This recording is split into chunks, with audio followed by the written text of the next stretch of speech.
Hello everybody and welcome to my channel. My name is Alicia and in today's video we are going to be crocheting patterns that are not written in English. I am pretty nervous about this challenge because I don't know if I'm going to be able to do it, but let's dive in. Some of you may know that I'm from Malaysia, and Malaysia is a very multicultural, very diverse place. So I grew up in a society where there was a lot of code switching. We mix Malay, Chinese, English, and Tamil all the time. And we call it rojak, which is a food that consists of a lot of different kinds of ingredients mixed up all together, and it's kind of reflective of our language, our culture. And when I went to university, I actually studied linguistics because I was really interested in languages and how we use language to shape our identity. I wouldn't say that I can speak a lot of languages. I did study French for a few semesters during university, but I can't converse very well in it. It was also 10 years ago, so it's a long time ago. But I do have a passion for languages in general, and currently I'm learning Spanish on Duolingo. It's going slowly these days because I spend so much time crocheting. But yeah, I thought that instead of just following the patterns that are written in English, it would be really interesting to follow a pattern that's written in a different language. So that's how the idea came about. And I think that if I'm able to access patterns written in different languages, it will also broaden the range of things that I can crochet. So I'm really excited for this project, and here's the pattern that I've chosen for today. I chose a Spanish pattern because I'm learning Spanish and it would be good to practice. I don't think I will know all the vocabulary words used, but that's part of the fun of trying to figure out what the pattern is saying. And I'm going to challenge myself not to look up the words and not to use Google Translate or any kind of external aid to help me read this pattern. So it would just purely be me and my brain trying to figure out what the pattern says. I'm not going to put up screenshots of the pattern or anything in this video because I believe that the designer should get the traffic and the credit and the engagement for their design. So if you want to check out this pattern that's written in Spanish, go ahead and click the link in the description box. The pattern is on Instagram and you just need to scroll through the images to find the pattern, which is displayed in image form. And yeah, you can crochet along with me if you want to. I'm excited because this pattern is so cute. And yeah, let's dive in. So the pattern is by Bellota Art. On this image, I can see patron gratis, and gratis means free, and I guess patron means pattern. I'm not sure what also acostado means, but it has to be like sleeping bear or something like that, sleepy bear maybe. Okay, and then on the next page, I'm looking at the materials and I can't understand much of it. I think they're using a 3mm hook, aguja del número 3mm. Okay, and then there's aguja lanera. What does that mean? Oh my gosh. And then there are abbreviaciones. Aumento. Oh, okay. Aumento definitely means increase because that's similar to the English word augment. Disminución. Oh my god, I can't say this word. Disminución means diminish, right? Augment and diminish. So increase and decrease. And then there's also punto deslizado. So punto bajo and punto deslizado. I'm thinking that punto actually means stitch and punto bajo means maybe single crochet, and then deslizado means double crochet maybe. I have no idea. So now I'm looking at the actual pattern and I am seeing 6 PB, which is punto bajo, so 6 single crochets in an anillo mágico. So anillo mágico probably means magic ring. So that means 6 single crochets in a magic ring. Just because I've been crocheting for a few months now, I can sort of figure out what the pattern is generally saying. So I need to show you the materials that I'm using. I am going to be using a mixture of Toucan and Baby Snuggle for this pattern. So the darker brown is going to be Baby Snuggle. I'm not sure what color this is, but I'll put it in the description box. And I'm going to be using Toucan for the lighter brown color. And if the pattern requires a third color for the bear's shirt, I don't really have a nice light pink color in either Toucan or Baby Snuggle. So I'm going to be using yellow color. And I think that these three colors will go together pretty well. So yeah, let's get started crocheting. Okay, I just ran into another issue where I'm not sure what color to start with, but let's see if it says this part is the clothes, because it says esta parte, this part, es la ropa is clothes. Cambie de color cada two vueltas. Combine two different colors, I think, pero pueden hacer el diseño que quieren. Oh, because you can make the design that you want, right? It's like this part is the clothes, and choose any color that you want because you can make the design that you want. I'm just kind of surveying the whole pattern so that I have a general idea. I think the parts where it says cambio de color is like color change, maybe. So maybe I'm gonna start with the light brown color, and then I'll do a color change to the darker brown. And that's just based off me looking at the bear and trying to use my critical thinking skills a bit. So we are starting with a magic ring. If anyone watching speaks Spanish and I'm butchering all the pronunciations, please don't come at me in the comments. I swear I am trying my best.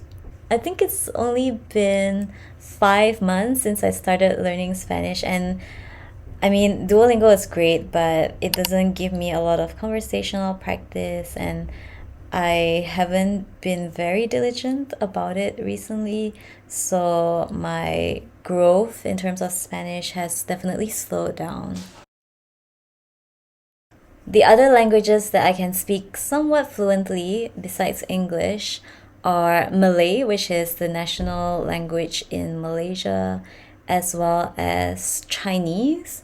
But my Chinese reading comprehension has declined. I stopped learning it in a formal setting when I was 15. So it's been a while since I had to use Chinese in a formal way. And with language, if you don't use it, you lose it. I would definitely have to work hard if I wanted to pick up Chinese again. And I'm actually not sure if I could read a pattern that's written in Chinese. I think some of the words, some of the characters might trip me up. So it would be interesting at some point to try out a pattern that's written in Chinese too. I used to teach in an international school, and I taught English as an additional language to students who came from mostly East Asian countries.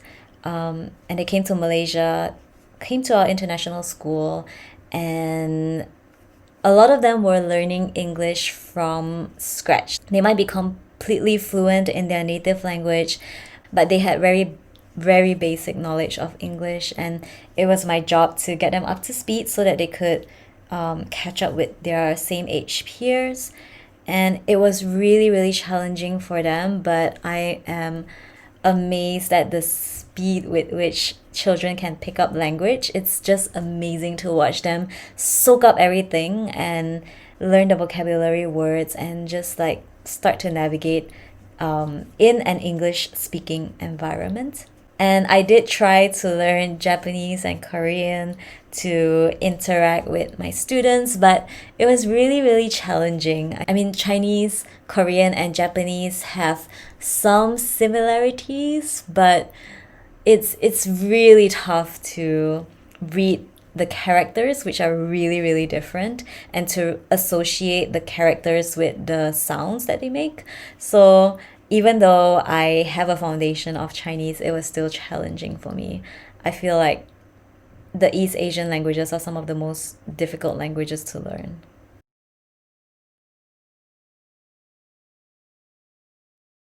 So I think I was right about punto bajo being single crochets because this pattern is proceeding in the normal fashion. It's a magic ring and then a few rounds of increases. I'm currently on round 4 and I have the correct number of stitches, so that's very exciting. I have successfully completed the snout of the bear in the beige color and my stitch count is correct, so that's a victory. And I am now moving on to the darker brown for the color change or the cambio de color. So let's make that happen. And we're immediately jumping to a round of increases and it's looking like it's irregular increases, so I'm going to have to pay very careful attention to what the pattern is saying.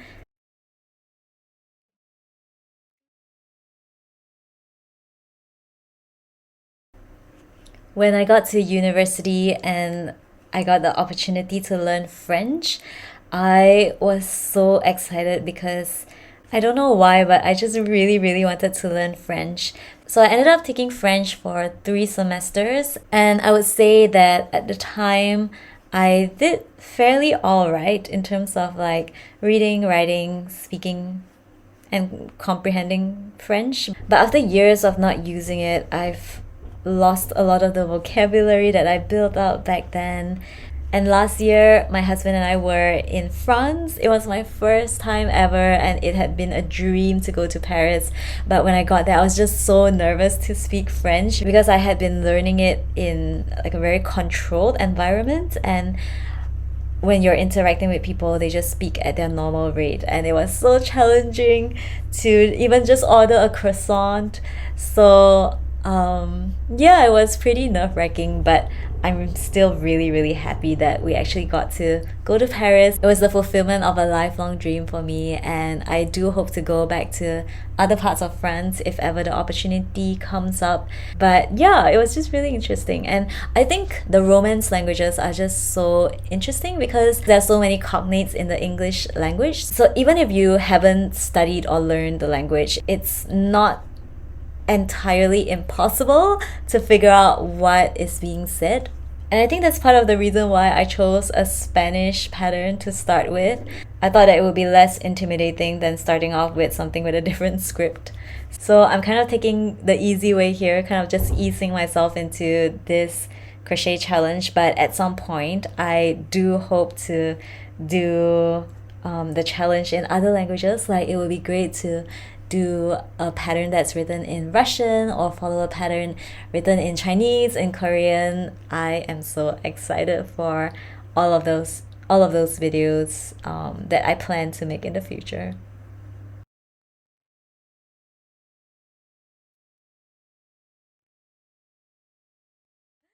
I'm smiling because my stitch count is correct. It's just so exciting when the stitch count is correct and you're on track with the pattern.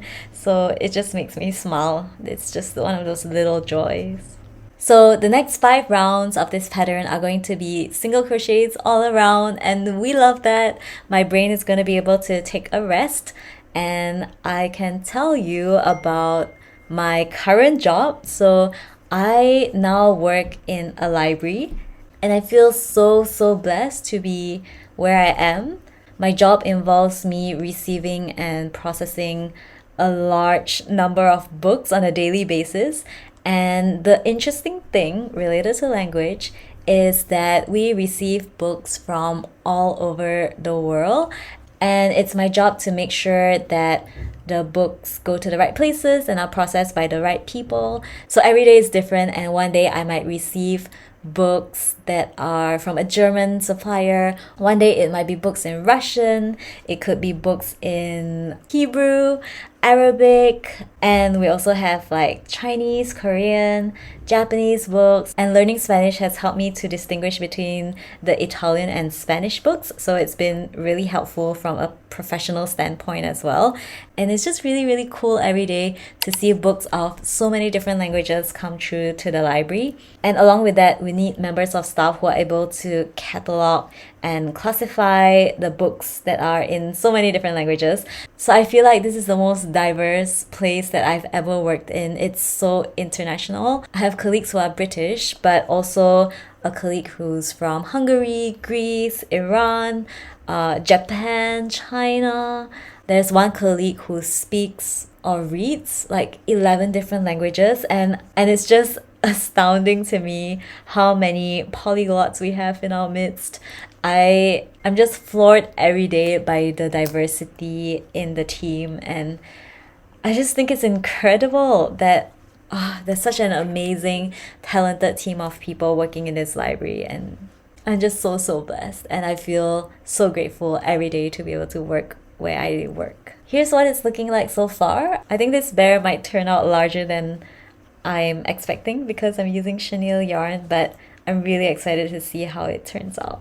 So here's how we're going so far. I finished the first two parts in beige and brown, and there was another cambio de color, so I've moved on to yellow for la ropa, which are the clothes of the bear. And I think the pattern designer actually used two different colors, because if you look at the reference photo, it looks like there are some faint stripes in there, but I don't really want to do color changes, so I think I'm just going to be using yellow for the entire shirt. And I actually can't wait to finish this bear because I think it's going to turn out really adorable. So if you guys are crocheting along with me or just hanging out with me doing your own projects, thank you for being here. I can't wait to show you guys what it looks like when I've finished. I've been working on this bear for about 3 hours, and here's what I have.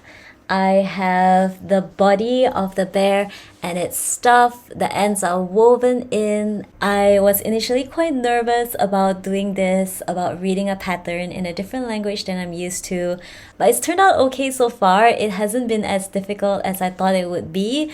Everything turned out well. Having the reference picture was really a saving grace because it helped me figure out which colors I needed to change to at different points in the pattern. And there is a paragraph here that says termina con PD. Oh, okay. PD is punto deslizado, and I think it might be slip stitch. So termina is like terminate or end, maybe end with a slip stitch. Y carta el hilo dejando una tira larga. Maybe leave a long end. Tira larga, is that a long end? And separamos esa tira en nuestra aguja lanera y pasamos la aguja por cada uno de los, and then 6. Oh, okay, I think it's talking about how to sew shut the magic ring. Adjust. I think hacemos un nudo is like tie a knot. Y escondemos el hilo dentro del tejido. I think my interpretation is going to be like end with a slip stitch and leave a long end and use it to sew shut the magic ring, adjust it, and then tie a knot and weave the ends in. That's my interpretation. I am going to check later on to see whether this is right. But now I am going to take a break because it's been 3 hours of crocheting and it's good to take breaks.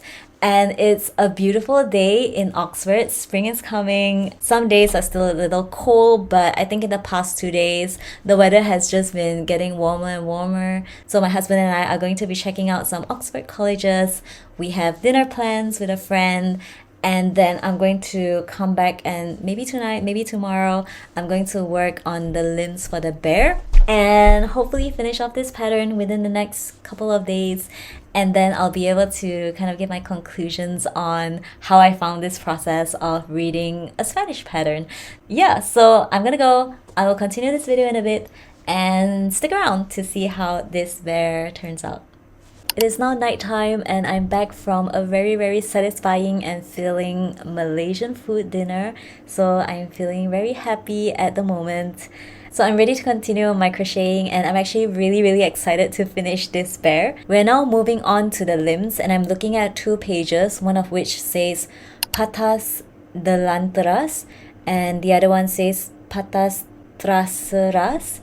And I'm thinking that it means maybe like the front paws and the back paws because I know that hands in Spanish is manos. That's one of the words that I've learned through Duolingo. So it doesn't say hands and feet, that much I know. So I'm looking at the pattern for the front paws, I think, and it seems pretty straightforward. Another magic ring, some increases, and then a color change because the color change is going to be the same color as the bear's shirt, so that's going to be yellow. The back paws also look similar, but this one has no color change.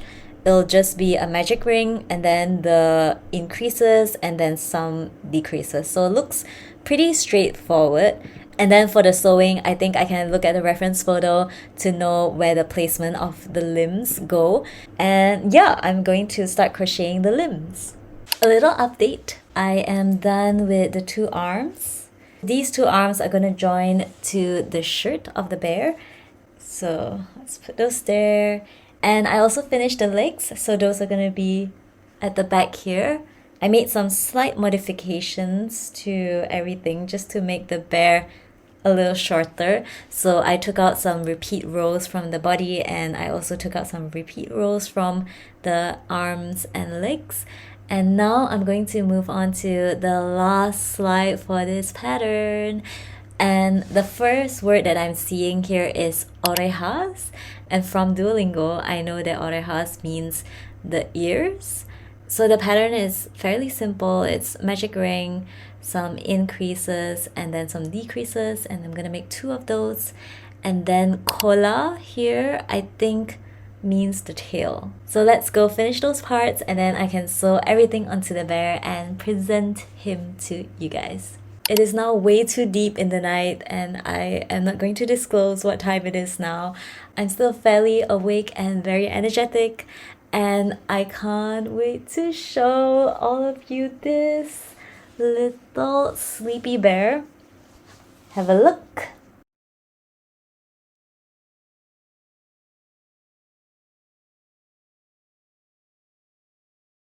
So I think I can say that my attempt to read a pattern in Spanish has been fairly successful and he turned out really cute. So now that I'm done with the pattern, I'm gonna use Google Translate on my phone and using the Google Lens function, I'm gonna try and figure out what the pattern is actually saying and try and see if I was on the right track. So it turns out that the materials include cotton yarn. I use chenille, so that doesn't quite matter that much, and the needle number is 3 millimeters. So I was right about the hook size, I think, but I didn't really get that aguja means needle, so now I know. And tijeras actually means scissors. I've never learned that word in Duolingo, so I learned some new vocabulary. For the abbreviations, punto bajo as low point, which doesn't really make sense, but punto deslizado is slip point. That's kind of similar to slip stitch, but low point is not really a good translation. On this next slide, there are the words cabeza and cuerpo. So cabeza is head, cuerpo is body, and those are also new words to me. Anillo magico is indeed magic ring, and I'm really curious about the paragraphs at the bottom telling me stuff about probably finishing off and slip stitching and all that, so Let's see. Finish with a slip stitch and cut the thread, leaving a long strip, sewing the magic knot shut and hiding the thread inside the fabric. That's good. I think I was on the right track with that. And for this part with the clothes, it says this part is the clothes. I change the color every 2 rounds, but you can make any design you want. So I got the first and the last part. I didn't get the part about changing the color every 2 rounds. So now I know that vueltas means rounds. Finish with the PD and cut the thread, leaving a long strip, and with that strip, sew the legs, folding them in half. Oh, okay. I didn't really understand the instructions in this paragraph, but I did kind of sew the limbs shut and then sew them onto the body. So a bit of intuition there. And let's see here, it says finish with PD, cut the thread, leaving a long strip, and with that strip we sew the paws to the back like the other legs. Patas delanteras means front legs, and patas traseras means hind legs. So I didn't know that patas actually means legs, so another new vocab. I was correct about orejas meaning the ears and cola meaning the tail. So that was my experience crocheting a pattern in Spanish. Overall, I really enjoyed this process. It was kind of fun to test out my knowledge of Spanish. I didn't understand a lot of the words, but thanks to the picture and thanks to my very basic knowledge of following a pattern, I was still able to make this sleepy bear. And oh wait, let's have a look at what also acostado means. I haven't looked up that one yet. It means lying down bear. I guess it's sort of a sleepy bear. It is a bear that's lying down. This pattern was a great pattern. I really enjoyed making the bear. I think it turned out really cute too. So if any of you know Spanish and you would like to try out this pattern, or if you don't know Spanish and you would still like to try out this pattern, whether or not you translate it to English, I think it's not impossible to follow this pattern. And I would love to know if this video has sort of inspired you to try crocheting a pattern that's in a different language than you're used to. Let me know what you think in the comments, and thank you for hanging out with me. I'm going to tidy up my workspace and get ready to go to bed. See you in the next videos. Bye!